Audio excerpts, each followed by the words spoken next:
Bom, sétimo ano, então dando continuidade com o estudo sobre as regiões do Brasil. No último momento, a gente viu a região norte e agora nós vamos estudar a nossa região, que é a região nordeste. Então, a região nordeste é composta por 9 estados, essa aqui é azulzinha aqui no mapa.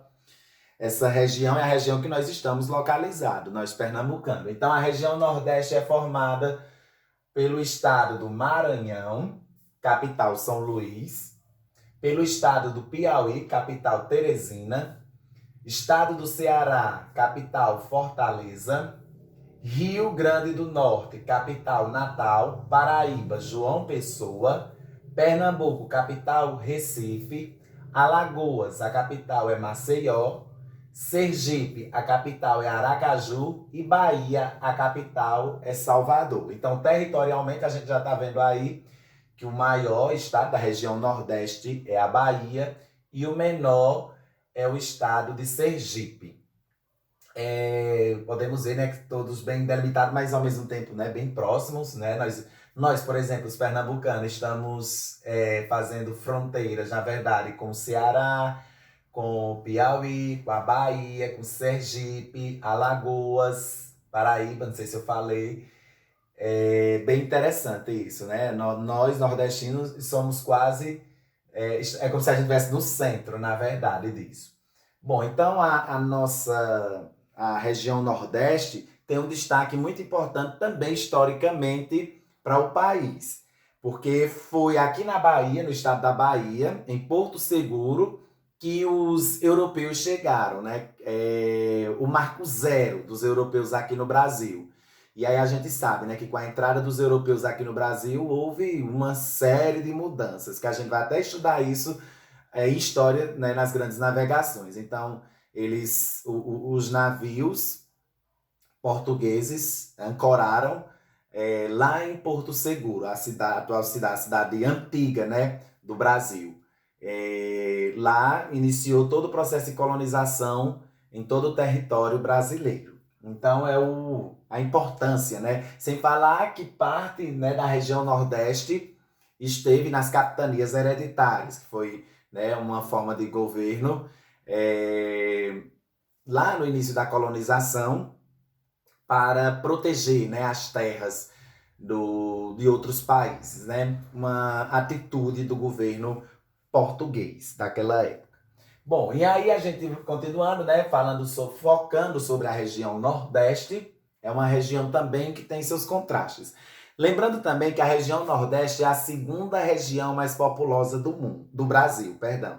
É a segunda região mais populosa do Brasil. A primeira é a região Sudeste, e em segundo é a nossa região, a região Nordeste. Sem falar, né, que teve muitos daqui, né, que saíram, que migraram para a região Sudeste em outras décadas, né, até séculos passados, em busca de melhores condições de vida, que a região Sudeste se desenvolveu bastante, né, depois ali durante o período imperial, o início da República, e por conta disso, muitos nordestinos saíram daqui em busca de melhores condições de vida e até hoje vivem lá. Boa parte dos nordestinos ainda estão na região sudeste, mas a região nordeste é uma região, como eu falei anteriormente, de muitos contrastes e que tem seu papel fundamental de importância para na construção da história do povo brasileiro. Então vamos nos reter também mais a questão geográfica. Aqui nós temos clima, vegetação e hidrografia da região Nordeste. Então, o clima é um clima semiárido, aqui do sertão. É dinâmico o clima, eu posso dizer. Como assim dinâmico? Porque aqui está depois eu vou falar sobre essas subdivisões, mas aqui a gente pode observar, né, que parte da região Nordeste está no litoral, né? Outra parte está próxima à floresta amazônica, que é o meio norte. Então, isso gera um grande dinamismo climático dentro da nossa região. Mas aí a gente vai perceber essa partezinha aqui, Essa parte aqui é a parte do sertão. E é aqui onde a predominância maior desse clima, né? Do clima sertanejo, do clima semiárido, quero dizer. Mas no litoral, o clima já vai ser litorâneo, né? Como também eu estava falando com a turma do sexto ano sobre essa questão climática. Então, o clima na nossa região é um clima diverso, mas, né, o clima predominante é o clima semiárido aqui no Nordeste. E é por essa razão que é o único lugar no mundo todo, o sertão, que tem como vegetal, né, a vegetação a caatinga. A caatinga é a vegetação que a gente encontra, né, em maior quantidade aqui no sertão. E só tem essa caatinga porque é sertão. Hidrografia.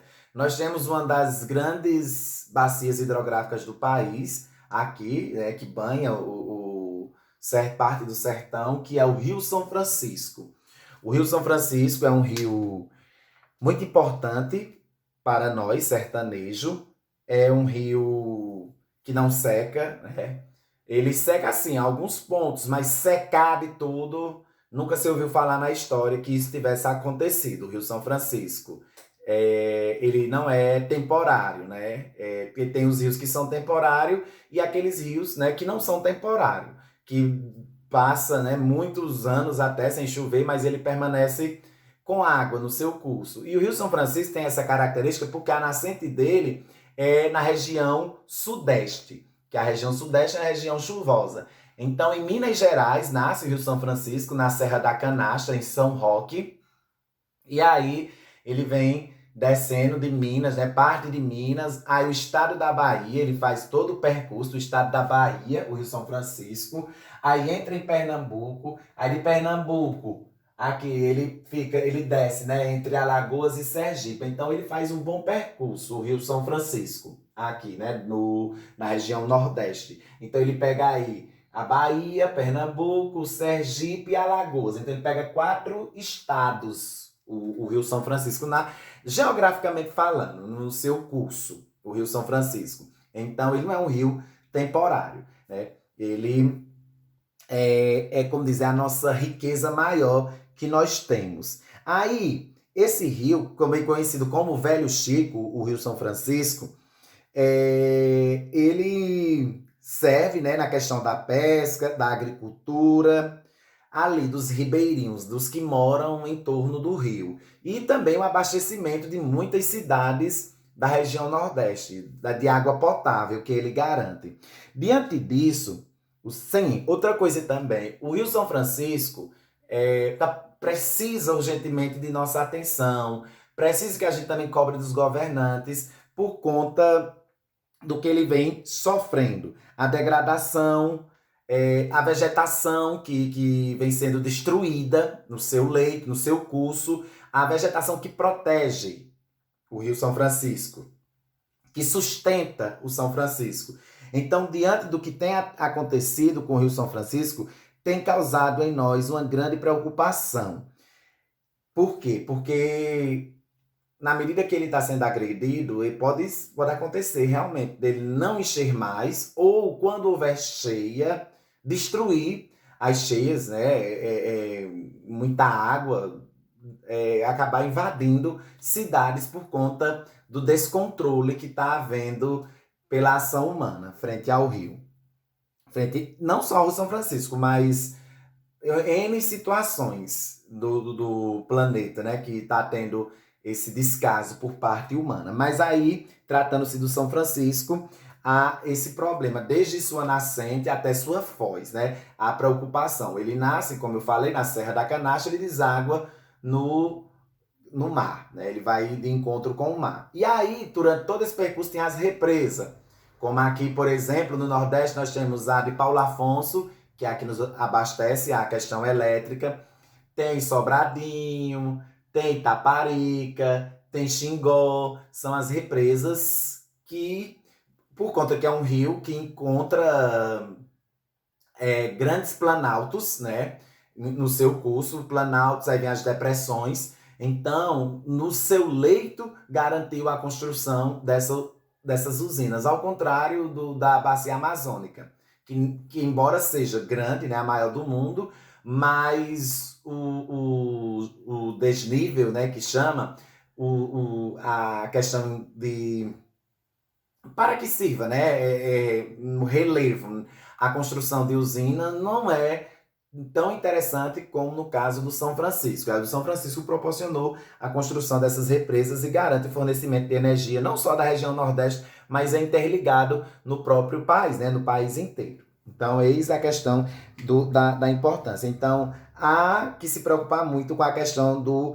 assoreamento, ou seja, é preciso cuidar do Rio São Francisco para que ele perdure por muitas e muitas gerações. E aí foi criado um projeto do governo federal, durante a gestão Lula, da transposição do São Francisco, que passa aqui pertinho de nós. Então, essa transposição, ela é para levar água para alguns lugares, outros estados, que tanto que existe os dois eixos, né, o eixo norte e o eixo leste. Então, o eixo norte e leste, eles vão tomar caminhos diferentes para estados locais, né, cidades, pontos diferentes.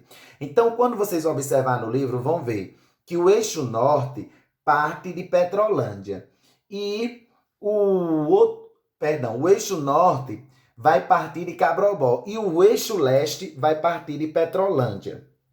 Então, o eixo norte nasce aqui em Cabrobó, na cidade de Cabrobó, como a gente viu. E aí ele vai seguir rumo ao Ceará, vai para o Rio Grande do Norte. O outro, que é o eixo leste, já vai para, saindo de Petrolândia, vai para Paraíba. Então, é uma grande construção, uma grande obra que iniciou, né, no governo Lula, que ainda está em processo. E é para isso também, para levar as águas do Velho Chico para outros lugares, para outros estados dentro da região Nordeste que não contam com água potável, né? Que não conta com não tem uma forma segura, porque muitos dependem de açudes, de poço e secam com facilidade por conta do período de grande seca que a gente tem. E aí o São Francisco vai, a ideia do governo é levar para lugares que não têm abastecimento de água potável. Então é isso. Aí vem a questão do espaço colonial do Nordeste, espaço colonial. Então, como eu falei, a região Nordeste foi colonizada logo de início, quando os colonizadores chegaram aqui, os portugueses. Se desenvolveu bastante aqui em Pernambuco mesmo. O que se destacou economicamente foi a cana-de-açúcar. Primeiro foi a exploração de pau-brasil, depois foi a produção de cana-de-açúcar. E o que fez, né, o Pernambuco mesmo segurar na época das capitanias hereditárias foi a produção de açúcar. Pernambuco mesmo foi um grande produtor de açúcar até sua falência. Então o Nordeste, digamos assim, produziu muito açúcar no período colonial. Teve várias construções, a Bahia mesmo é repleta de igrejas que foram construídas a ouro maciço, os seus presbitérios, que também datou da época que a gente estava trabalhando em história. A questão da Contra-Reforma, que eles aproveitaram do Barroco, e nessa exploração foi onde houve a construção de muitas igrejas e o adorno, né, sendo adornadas essas igrejas, os altares, os presbitérios, com ouro maciço, que foi a exploração de ouro que aconteceu, de minérios, que aconteceu lá em Minas Gerais. Então, o período colonial também fez com que aqui que trouxesse para os dias de hoje, que a gente tem um grande acervo histórico ligado ao período colonial do país, né, de mais de 500 anos de história. Mas aí é como eu disse, a cana-de-açúcar se desenvolveu, mas aí terminou não dando certo no final. Mas foi um grande produtor de cana-de-açúcar durante muito tempo. Como disse, foi uma decadência que aconteceu na região Nordeste depois disso. Aí, mesmo assim, veio a reorganização do espaço nordestino, com bastante dificuldade. Então, vem aí os indicadores socioeconômicos. Então, no início, os indicadores socioeconômicos do Nordeste não eram bons. O pior que existia no Brasil. E aí, depois de 2001, em 2001 para cá, digamos assim, ou seja, há mais ou menos 19 anos atrás, por exemplo, a taxa de mortalidade infantil no Nordeste era de 36,7% a cada mil vivos. E em 2016 havia diminuído em 16%. Então, de 2001 para cá, foi que houve um processo de diminuição da mortalidade infantil. A média nacional da redução desse período foi proporcionada a inferior. Em 2001, a taxa de mortalidade infantil no Brasil era de 26% e em 2016 caiu para 13%. A região Nordeste também teve variações acima da média nacional em outros indicadores socioeconômicos. Então, tanto na questão da mortalidade infantil, como também na questão da educação, melhorou bastante o nível educacional da região Nordeste. Muitos aspectos mudaram aqui de 2001 para esses novos anos que nós estamos vivendo, 2020. Aqui está dizendo 2016, mas trazendo até 2020. Então, a região Nordeste, ela se transformou muito durante esse período, todos esses estados, porque era assim, era esquecida a região Nordeste.